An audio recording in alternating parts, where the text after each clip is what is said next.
Assalamualaikum warahmatullahi wabarakatuh. Pemirsa sekalian, seorang ulama Sunni asal kota Sanandaj, Provinsi Kurdistan, Iran, Al-Mufti Muhammad Amin Rasti meyakini jika Muslim dari berbagai mazhab saling menghormati, maka tidak akan terjadi konflik. Konflik yang terjadi di beberapa negara seperti di Libya, di Yaman, dan Suriah, kata dia itu akibat dari ketidaktahuan sebagian umat Muslim terhadap hal yang seharusnya dihormati. Ketidaktahuan tersebut dapat menimbulkan dua perilaku ekstrim, yaitu sikap berlebihan dan tidak saling menghormati. Tetapi kalau kebodohan itu dihilangkan, tentu akan muncul toleransi dan kehidupan yang damai. Karena itu, menurut dia selalu mendoakan agar umat Muslim diberikan pengetahuan untuk saling menghormati perbedaan mazhab. Tujuannya agar dapat terjalin saling memahami dan tercipta Islam yang rahmatan lil alamin. Oleh karena itu, mempelajari ilmu perbandingan mazhab menjadi sangat penting dan strategis diajarkan pada setiap generasi, agar tercipta kerukunan antar umat beragama. Oleh karena itu, pemirsa sekalian, pada kesempatan ini kita akan membahas mengenai pengertian, ruang lingkup, tujuan dan manfaat mempelajari ilmu perbandingan mazhab. Yang pertama mengenai pengertian. Perbandingan mazhab atau dalam bahasa Arab disebut sebagai muqaranah al-mazahib, berasal dari dua subkata, yaitu kata muqaranah dan kata mazahib, yang artinya mengumpulkan, membandingkan antara dua perkara atau lebih. Berdasarkan makna lugawi tersebut, maka perbandingan mazhab menurut ulama fikih adalah mengumpulkan pendapat para imam mujtahidin berikut dalil-dalilnya tentang suatu masalah yang diperselisihkan, dan kemudian membandingkan serta mendiskusikan dalil-dalil tersebut satu sama lainnya untuk menemukan yang terkuat dalilnya. Sedangkan pengertian mazhab secara etimologi artinya aliran atau paham yang diikuti atau dianut. Sedangkan dalam ensiklopedia Islam, mazhab diartikan sebagai pendapat, kelompok, atau aliran yang bermula dari pemikiran atau ijtihad seorang imam dalam memahami sesuatu, baik itu filsafat, hukum fikih, teologi, dan sebagainya. Pemikiran ini kemudian diikuti oleh kelompok atau pengikutnya dan dikembangkan menjadi suatu aliran sekte atau ajaran.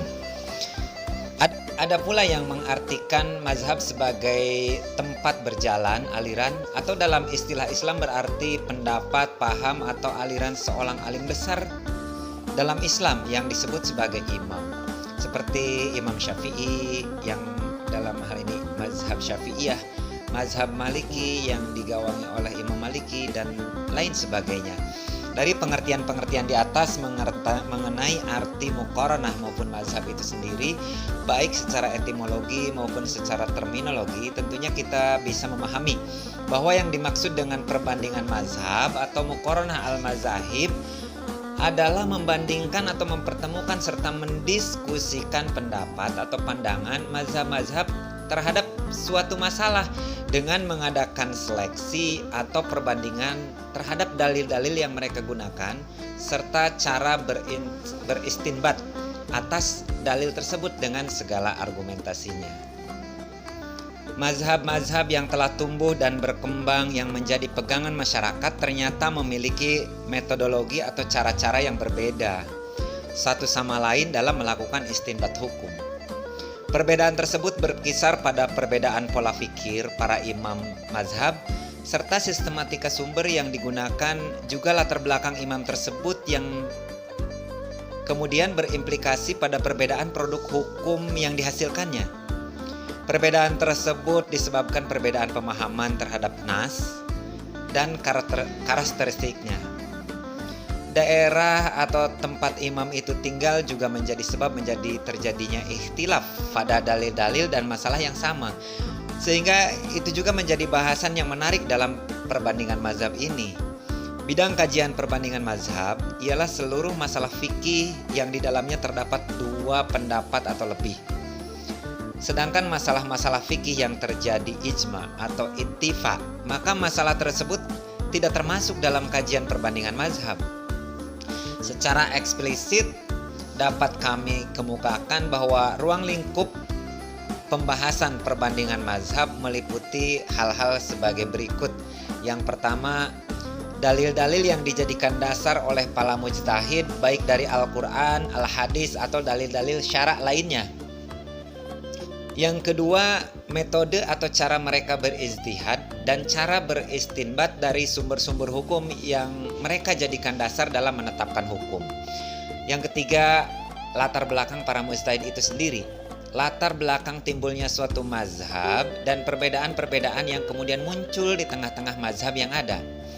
Yang keempat, pola pemikiran para imam mazhab, hal-hal yang mempengaruhinya seperti sistematika sumber hukum, sistem istidlal masing-masing mazhab, dan yang kelima, kondisi sosiologis serta hukum-hukum yang berlaku di tempat di mana para muqarrin hidup. Selanjutnya kita membahas tentang tujuan dan manfaat mempelajari perbandingan mazhab. Barangkali pada sebagian orang masih ada yang beranggapan bahwa mempelajari berbagai mazhab dan perbedaan yang ada di dalamnya adalah sesuatu yang tabu dan tidak ada gunanya, dengan asumsi bahwa perbandingan itu akan menggoyahkan pendirian seseorang dan boleh jadi nantinya seseorang akan selalu membanding-bandingkan hukum atau dalil dan mencari yang mudah dengan berpindah-pindah mazhab. Mempelajari perbandingan mazhab sangatlah luas manfaatnya, sebab perbandingan yang dilakukan merupakan perbandingan lintas mazhab.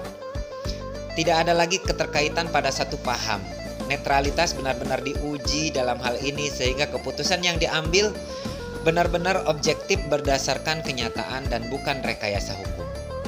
Tujuan dari muqaranah atau perbandingan bukanlah setelah kita membandingkan sebuah dalil atau hukum lantas kita jadikan untuk saling melemahkan atau menjatuhkan pendapat satu dengan yang lainnya.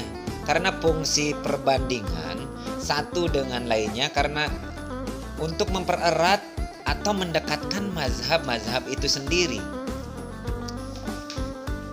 Di antara manfaat mempelajari ilmu perbandingan mazhab adalah sebagai berikut. Yang pertama, dapat mengetahui hukum agama dengan sempurna dan beramal dengan hukum yang didukung oleh dalil terkuat. Yang kedua, dapat mengetahui berbagai pendapat baik dalam satu mazhab ataupun mazhab-mazhab lain, baik pendapat itu disepakati atau diperselisihkan, dan dapat mengetahui faktor-faktor yang menyebabkan perbedaan itu. Yang ketiga, dapat mengetahui metode istinbat dan cara penalaran ulama terdahulu dalam menggali hukum syara dari dalilnya yang terperinci. Yang keempat, dapat mengetahui secara khilaf atau letak perbedaan pendapat yang diperselisihkan. Dapat memperoleh pandangan yang luas tentang pendapat para imam dan dapat mentarjihkan mana yang terkuat.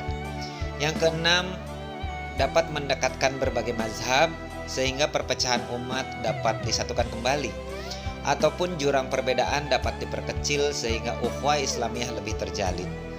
Yang ketujuh, dapat mengetahui betapa luasnya pembahasan ilmu fikih.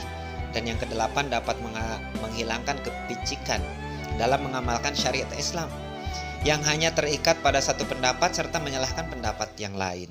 Dan yang sembilan itu dapat menghilangkan sifat taklid buta, karena dengan mempelajari tentang perbedaan mazhab ini, kita dapat memperoleh pengetahuan tentang dasar-dasar pijakan yang menjadi dalil dari sebuah hukum, dari sebuah perbuatan kita ini.